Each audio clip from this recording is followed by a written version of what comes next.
These Lions games seem to take on a formula, and every game seems to be the same, especially in these road games, Sean.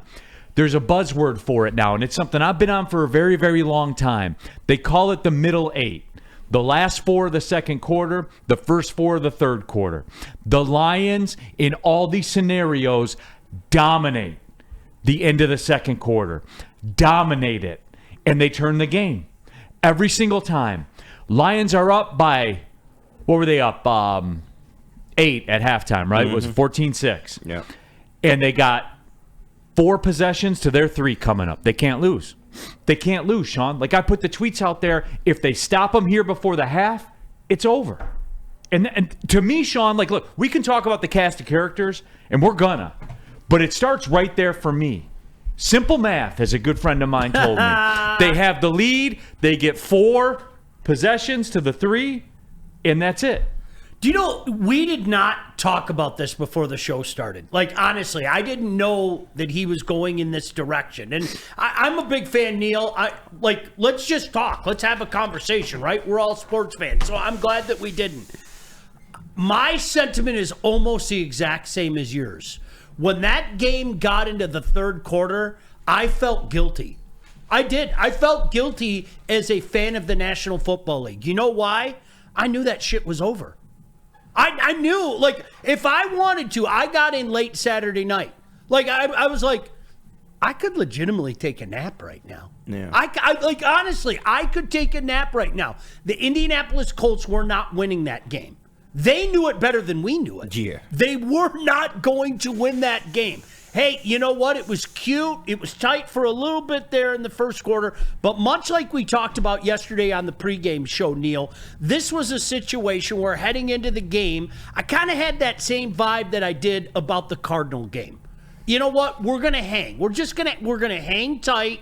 And it's not going to be one of those runaway wins or anything. And, you know, there are some things that Richardson can do to make life miserable. You know, Spenny, KG, you guys know the routine. The running quarterback gives us trouble. So, right. we could play that whole old bit. But at no point in time in that game did I sit back and go, ooh. Like, there was, I just didn't. No. So, to be honest with you, guys, I found myself feeling guilty. It's because I'm that guy. It is the National Football League, guys. It's not supposed to be Any that given easy. Sunday, we know. Any given Sunday. We know. We could stub our toe here. We could stub. That was a masterclass on how to just win a football game. That was my takeaway. And it's Neal used the term boring. I'm never going to call winning boring. Yeah. But it was that type of game, wasn't it, KG? Yeah, absolutely. You never felt like the Lions were going to lose it. And whenever the Colts did something positive, they shot themselves in the foot. They reminded me a lot of an SOL era Lions team. Yeah, that's true. Every time they got some momentum going, it was a holding flag. It was, illegal hands to the face. It was just always something, and they can never really get it on track. But I mean, the type of QB they faced, it gives you a little more confidence knowing that they can't compete with a running quarterback. The only thing I would stress is that the Lions have not faced a running quarterback that can throw as good as they can run. So, and we will see that in a few weeks with Josh Allen, but the Lions, it was another day at the office, man. They did what they were supposed to do. They cut them off in the second half. The defense played absolutely amazing, and we're starting to see this more and more now that the defense can actually go win you games. So the offense doesn't have to, be, stars and unicorns every single week. They went out there, they played a pretty solid game on offense, but what the defense did, especially considering all the bodies that they were missing and that ended up getting hurt, man, this defense is, I can't say enough about it, like the job AG is doing. Well, that's why I'm turning my head right now to Spenny. And oh, look, there's Aaron Glenn right there. Spenny, you've been on this for a long time, and I agree with you. Honestly, I still sit here today and say to myself and say to you, people aren't talking enough about AG. Even with all the love and all the flowers that are coming his way, I still don't think we're paying this man the proper homage and respect that he deserves. Yeah, I mean, he's the best coordinator in the NFL. You look at what he's doing. if you're down your best player in Aiden Hutchinson, you're down your captain in Alex Anzalone, both starting cornerbacks down at some point in this game, and not to mention the depth pieces like Derek Barnes and Kaminsky and Davenport and all these injuries that he's dealt with, and you still have a top 5 defense in the NFL. You still have 3 straight games now, well, 3 straight halves in the second half where no touchdowns are allowed. 10 straight quarters this defense is gone without allowing a touchdown scored. It's insane for someone to keep up this pace after consistently losing talent.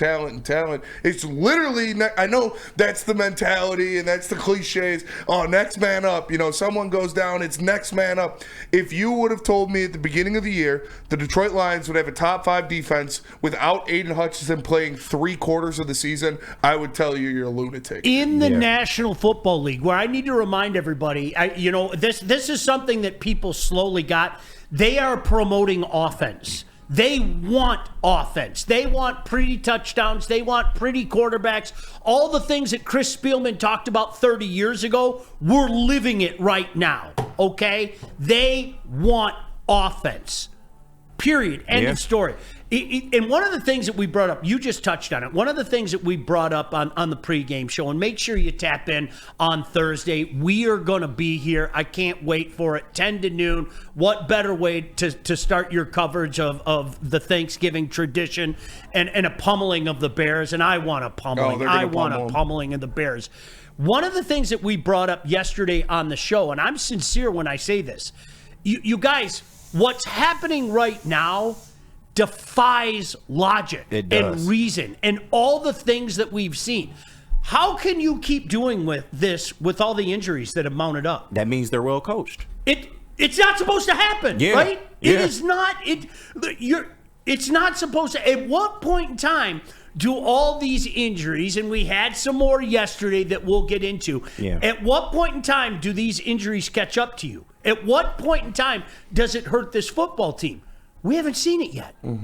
We haven't seen it yet. In fact, we've seen a team flourish on both sides of the ball. You want an offensive explosion? Well, we've seen the offensive explosions. Do you want the defense to do everything that Spenny just said? You're seeing it. We're watching it in real time. So again, all these things that we grew up believing in, okay, this is the National Football League. Any given Sunday, you know they're going to lose sometime. You always lose a game. Hell, just a few weeks ago, I brought up the Kansas City Chiefs from last year. Yeah.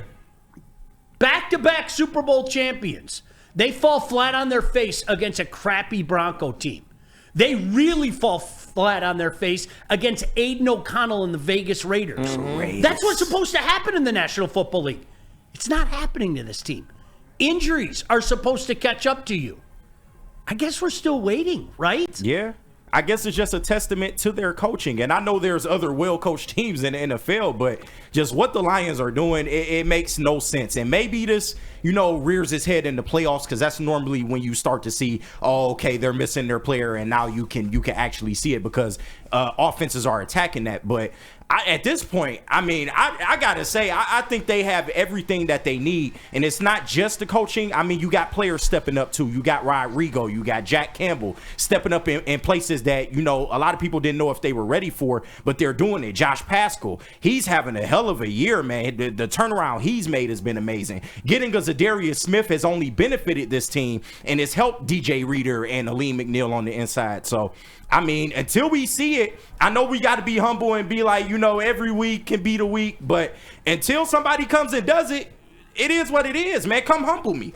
And hearing you say that, you know what? It comes back to Brad Holmes, doesn't it? Yeah. Because how many times in the past, and I brought this up yesterday on the show, so many of us are apt to talk about the glory days, whether it be the 91 season, whether it be that unbelievable team in 95 that went on a heater, going back to 2014 and that defense, man, we were so good.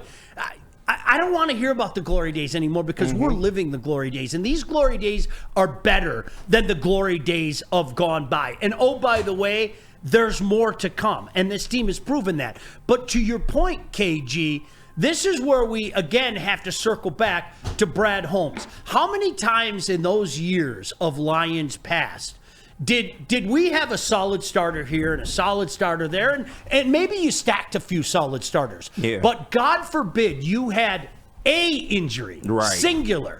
God forbid you had a injury and you knew there wasn't anything underneath. What he's done with this roster, what he's done with this personnel, I'll say the same thing to you, Spenny, that I said about your guy, AG. Not enough is being said about it. Yeah. I mean, we're not talking like okay players. We're talking about studs. And unfortunately for this team, dropping left and right. Okay? And let's hope everything's okay with Khalif. Obviously, we know what the score is there. Frank. But it doesn't matter. Okay, cool. Here it comes. The cliche of cliches. Next man up. Yeah. And it's reality. We're living it right now, Spenny. It's truly what it is. And like you said, this guy, Brad Holmes, has sculpted the best roster in the NFL. And majority of that has been through the draft. Obviously, you have big free agent acquisitions like David Montgomery, Anzalone, DJ Reader. You made some good trades to bring in guys like Carlton Davis. But it is just absolutely insane the way he has completely reshaped this roster in only a short time. Like, remember, 3 years ago, this was the worst roster in the NFL. And now it's the best roster in the NFL. Yeah. It's just insane what having a competent GM looks like. And Neal, this shouldn't be happening. Like legitimately, this should, what we're seeing right now, what we're witnessing, it defies everything we grew up believing about the National Football League. It shouldn't be happening right now, yet it is, and I love every second of it. No, and again, like we've done this show 100 times because they've won games 100 times, and it always comes back to this, Sean. It is effing wild when you draft guys that are, good and play. What a concept. And have numbers in the box score. Dare I say, get a second contract. That's obscene. And that's what the unknown was to us as fans, because we never seen that. We do the show all the time. I go back through the last 20 years of second-round picks. 20 years, Sean. It's bad. Until the last 5 years, it's been bad. Like, Brian Branch is better than all of them. Yeah.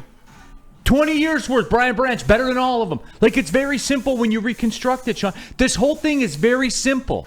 And I know that a lot of times as Lions fans, it was funny because, Sean, during the first series, I always like to open up. There's a small part of me that enjoys, like, when teams get a couple of first downs on the Lions, because I like to go to the X, and I like to see who's doing it. Right. And there are. And they're like, oh, this team's so undisciplined, and I don't know why this defense is so bad. And you know what I'm saying? Like, I love it. The usual suspects too. Oh, like, 100%. I have 5 names, and I'm not going to repeat them. I bet 2 of them are the same. They take my joy away if I reveal them. They'll probably try to police themselves. No. I want that joy. I do too. I do. So I'm not going to say their names, but I love hearing. Oh, here we go. You can only do it so long. This is the beginning of the end. They've been living on borrowed time. It's just like, what the f*** are you watching, man? I know. I do too. I love it. I love it almost as much as when they say at the pregame show, hey, we brought in Sabbath coffee.